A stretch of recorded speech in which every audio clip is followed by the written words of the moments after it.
Our verse for today is in Mark chapter 10, verse 17 to 27. As Jesus started on his way, a man ran up to him and fell on his knees before him. "Good teacher," he asked, "what must I do to inherit eternal life?" "Why do you call me good?" Jesus answered. "No one is good except God alone. You know the commandments. You shall not murder, you shall not commit adultery, you shall not steal, you shall not give false testimony, you shall not defraud, honor your father and mother." "Teacher," he declared, "all this I have kept since I was a boy." Jesus looked at him and loved him. "One thing you lack," he said. "Go, sell everything you have and give to the poor, and you will have treasure in heaven. Then come follow me." At this, the man's face fell. He went away sad because he had great wealth. Jesus looked around and said to his disciples, "How hard it is for the rich to enter the kingdom of God." The disciples were amazed at his words. But Jesus said again, "Children, how hard it is to enter the kingdom of God. It is easier for a camel to go through the eye of a needle than for someone who is rich to enter the kingdom of God." The disciples were even more amazed and said to each other, "Who then can be saved?" Jesus looked at them and said, "With man this is impossible, but not with God. All things are possible with God." All things is possible with God. Tulad ng, Mom! pahabain mo nga. Mom! Ano? All things are possible with God. Here. Put here. Okay, you have to wait, Chloe. Oh, all things are possible with God. Kasi, Because you're with Him. Pinagad ka niya. ikaw ate. Para daw po makakasarap po tayo sa heaven. Mama! Bebe. Mom! Magkipag-sulitan. Wow. Para daw po makapunta tayo sa heaven, kailangan daw po natin magbigay to the other people. Share, Share things to your other blessings, people. Alam niyo, mahirap pumunta sa heaven. Di ba nga sabi, mas madali pang makapasok ang camel sa butas ng karayom kasi hindi makasalanan ang mga hayop. Yun ang ibig sabihin nun.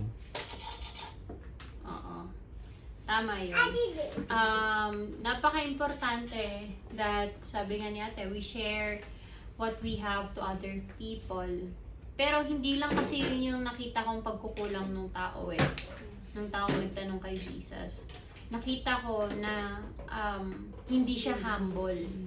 Kasi inisip niya na qualified siyang makapunta sa heaven dahil feeling niya nagawa niya yung mga inuutos sa testament dati, di ba? Yung mga commandments dati.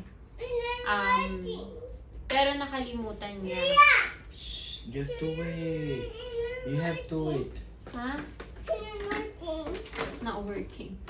Pero tatandaan ninyo na it is very important that we stay humble kasi tingnan niyo yung lalaki. Ginawa naman niya lahat. Pero hindi pa rin siya makakapunta. Bakit sa tingin mo?